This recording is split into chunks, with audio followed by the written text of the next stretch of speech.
Kaya ng pag-provide, di ba? Pero bakit bukas makawala? Bukas makalawa, no? Bumabalik na naman ang season natin sa pagdududa. Amen ba? Alam mo yun, parang yung cycle is talagang proseso, no? And yun po yung transparency po, no, ng Kristiyano. Yun po ang realidad ng pagiging pagsunod natin sa Lord. Yun po yung reality ng pag-honor sa Lord, no? At dito po, isa sa maaaring sanhi, no, ng pagkakaroon ng doubt sa ating puso is possibly is tayo ay nasaktan, mga disappointments, no, mga unanswered prayer, mga pending prayer, mga personal nating basically mga hindi bagay na pumapapo sa buhay natin. And yun nga, minsan mapapatanong tayo sa Lord na worth it ba yung pagsunod ko?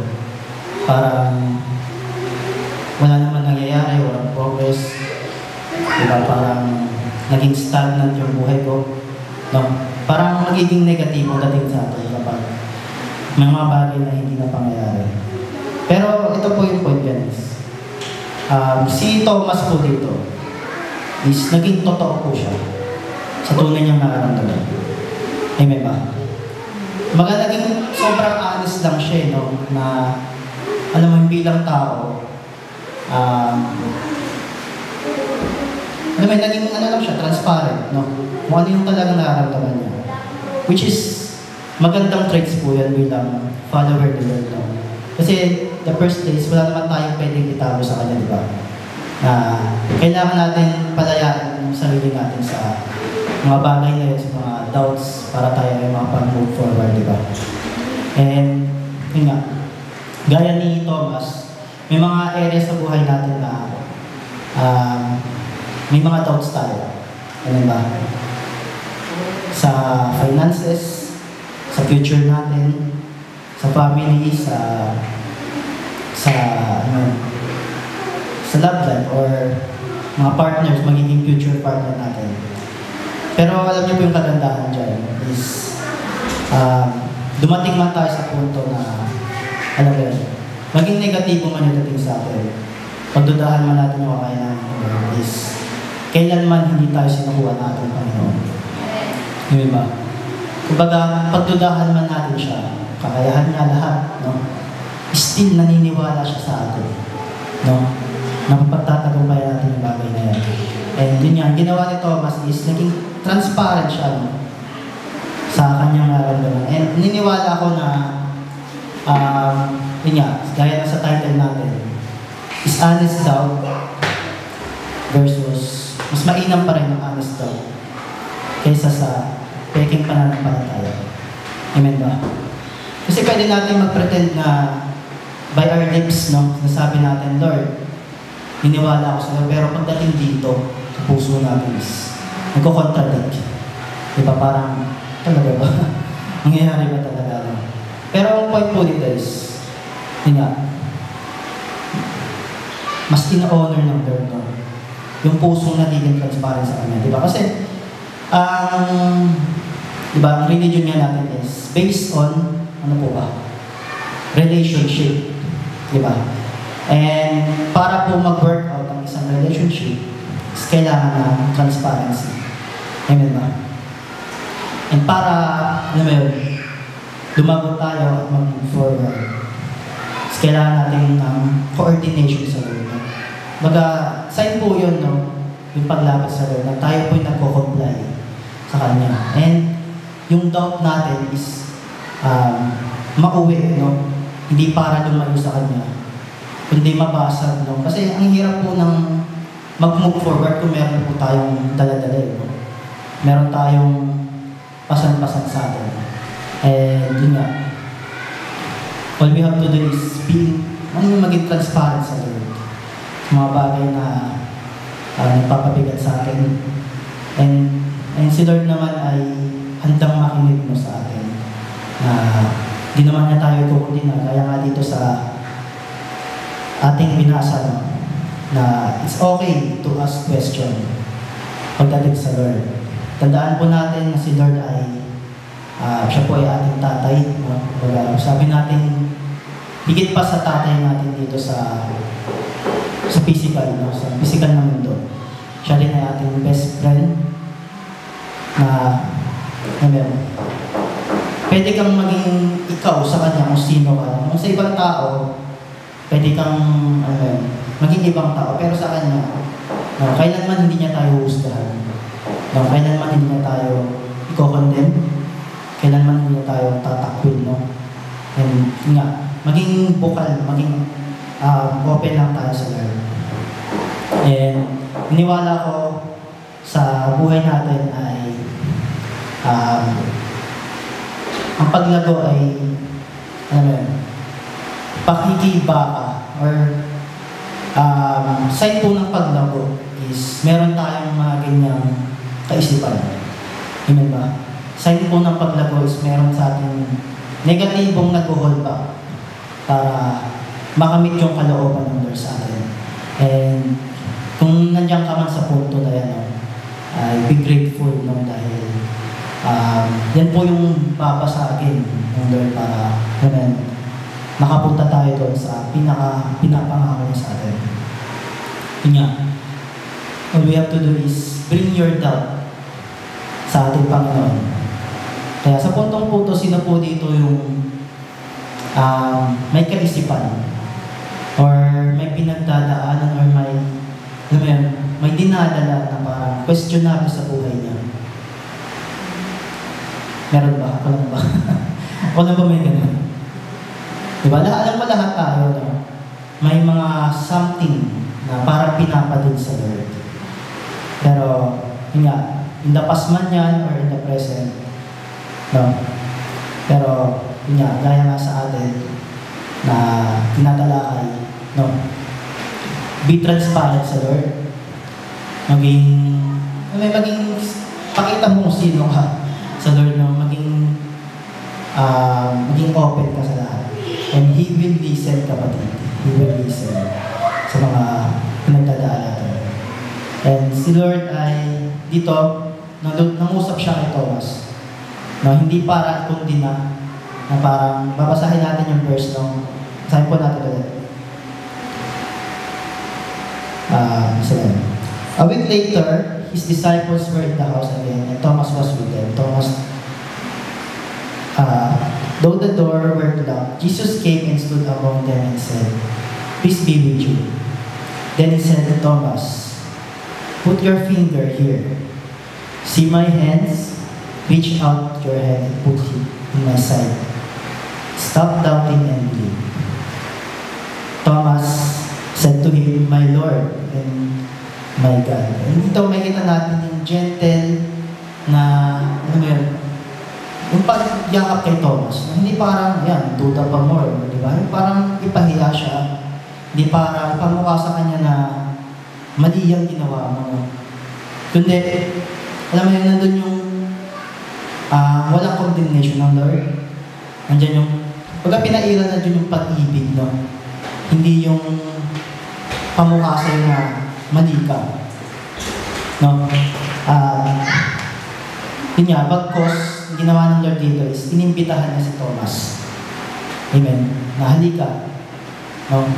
Subukan mo, na maramdaman mo yung pag-ibig ko. And sa atin, sa buhay natin ay dumating man tayo sa punto na yan.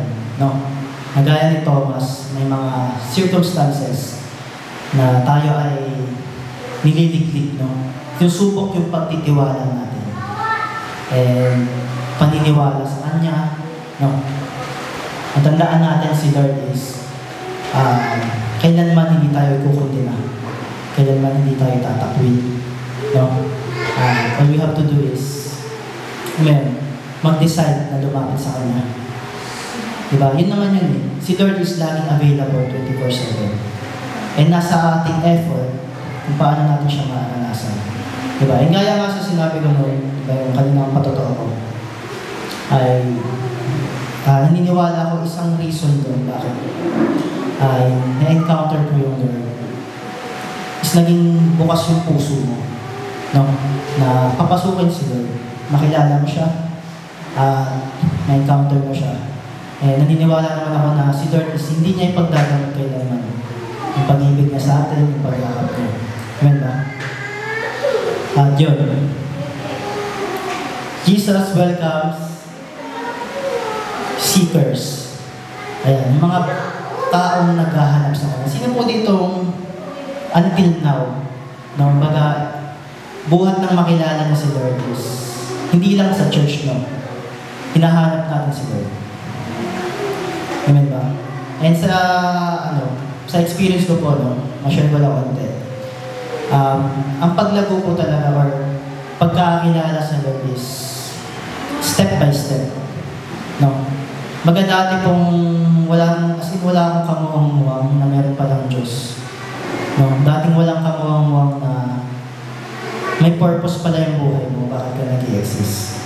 Kumbaga, ano man na siya, dala-dala kahit saan. Diba dating nasa tricycle ako, bigla kang mapapapray, bigla kang kakusapin mo si Lord out of nowhere.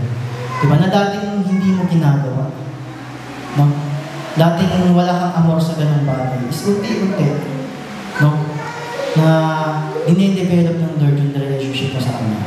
Yung dating doubtful ka, meron ba talagang Diyos? Dating doubtful ka, mga bagay na kakayahan niyang gawin. No? Unti-unti, binabago ng Lord, unti-unti nilalapit tayo, no?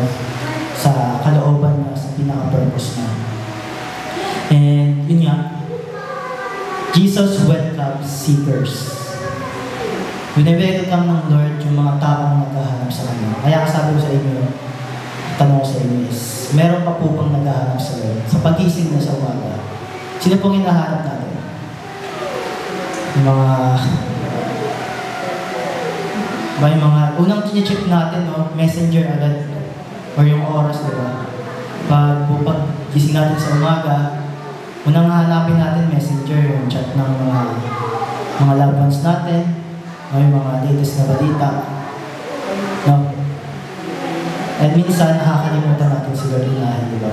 Kahit simpleng thank you, Lord, for this morning, sa panibagong buhay lakas, no?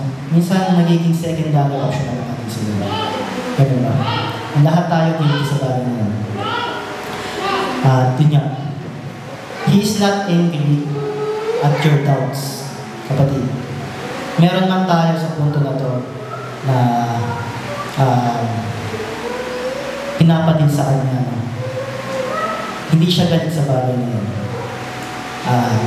All we have to do sa kanina is maging transparent.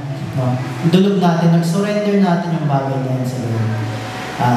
Niniwala ko na papalayaan na tayo. Ano ba? And gaya nga na kay Thomas, no? Na sa encounter niya is walang condemnation. No? Bagkus, naniniwala ako, bawat doubts na pinagdadaanan natin, bawat step, no, na nagiging hindrance para makamit natin yung kalooban ng Lord is, alam mo yun, is pag-level up ng faith natin. No? Ano na yun, parang pintukan, no, para mag-step up yung pananampalataya natin. No? Kaya, if you are experiencing right now, no, gaya ni Thomas, no, may mga portion sa buhay natin, no, parang question natin, no, is surrender it to God, papalayaan natin. Amen ba? Kaya, ayun po, no,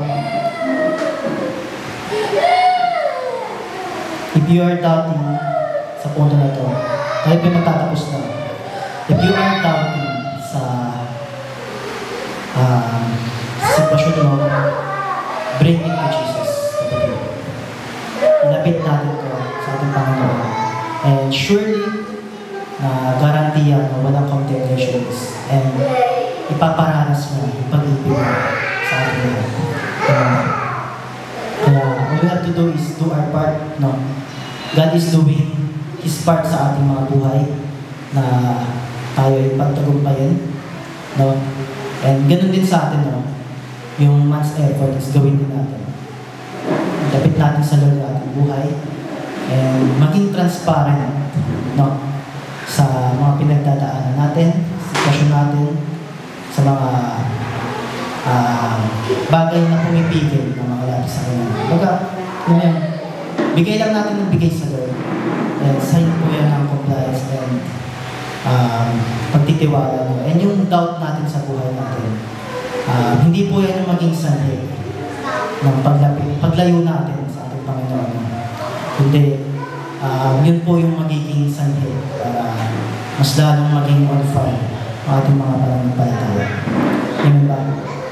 Kaya sa gabi nito, I believe tayo po ay i-remind po ng Lord na sa simpleng inaral po natin na sa season po ng buhay natin, na gaya ni Thomas, may mga doubts po pero he is being transparent. Naniniwala ako na mas importante po na maging honest daw dahil magkaroon po tayo ng peking pananampalataya. Amen. Kaya yun po, tayo po ay manalangin at magpasalamat sa ating Panginoon. Thank you, Lord. Thank you, Jesus. Purihin ka, Panginoon, sa gabing ito, Lord. Salamat, Panginoon, sa pagtuturo mo sa amin, Panginoon, sa gabing ito, Lord. At we pray, O God, ng inaral namin, Panginoon. Give us, Lord God, na puso, Lord God, na nagsusurrender sa Panginoon. Lord, na susurrender, Lord God, na aming mga pinagdadaanan, Panginoon. Susurrender, Panginoon, at nagiging transparent, Lord God, sa iyo, Panginoon, na wala, Lord God, na magtago sa iyo, Lord. Tulungan mo kami, Panginoon, sa aming mga sitwasyon, Lord God. Kung meron man kami, Lord God, na mga hinder, Lord God, na nagiging hindrance, Panginoon, para makalapit sa iyo, Panginoon. Help us, O God, to overcome it, Panginoon. We pray, O God, sa mga tao, Lord God, na narito, Lord God, sa online, Lord. Ano man, Lord God, ano man pinagdadaanan, Lord God. We pray, O God, na Lord God, ang mag-isantigan namin, Lord. Hindi, Lord God, ang bagay nito, Lord God, na sasanhin, Lord God, na kami lumayo, Panginoon, kundi to, Lord God, mas lumapit kami sa iyo, Panginoon. At Lord, declare, Lord God, na victory, Lord God, sa mga nakakaranas, Lord God, ng season, Lord God, ng doubt, Panginoon. We pray, Lord God, sa mga buhay, Lord God, namin, Panginoon, na kami, Lord God, sasamahan mo, Panginoon. Gradually, Lord God, na pagtatagumpay yung mga buhay sa amin, Lord God. Help us, Lord God, na ma-overcome ang mga bagay nito, Lord. Salamat, Panginoon, sa lahat ng bagay, Lord, sa haharapin namin, Lord God, sa isang linggo na naman, Panginoon, pagkibahan, Lord God. Tulungan mo kami, Lord God, sa mga haharapin, Lord namin, sa mga makakasalamuha namin, Lord God, maging, Lord God, sa yung protection, Lord God, tuloy na yung divine intervention, Lord God, ay pumagit na sa amin, Panginoon, sa mga sitwasyon, Panginoon. Salamat mo na marami, O God. Maging, Lord God, I declare, Panginoon, sa mga we will provide, Panginoon, sa mga pangangailangan, Panginoon. Meron na, Lord God, dito na class, Lord God. Panghihina, Lord God, ito sa palataya, Lord God. Yung nakapin mo, Lord God, at sa amin, Panginoon. Lord God, sa mga finances namin, Lord, sa ating mga pamilya, Panginoon, patuloy mo, Lord God, na i-bless, Lord God. Declare, Panginoon, ang lakas, Lord God, sa buhay nila, Lord God, tuloy na umabot, Lord God, ang extension nila sa amin, Panginoon, sa lahat, Lord God, ng mga mga sa Lord, Panginoon. Marami, O God, sa gabing ito, Lord God, sa pagtuturo, Panginoon, tuloy na bigyan mo kami, Lord God, ng lakas, Lord God, sa pang-araw-araw ng Panginoon. Sa marami, Lord, na nakilala mo ang process na natin, Lord. Kaya sa lamang, Lord, na Lord, ng matas na puro pagsamba sa kanan ng Jesus. Amen. Thank you, Lord. Yan, tayo po ay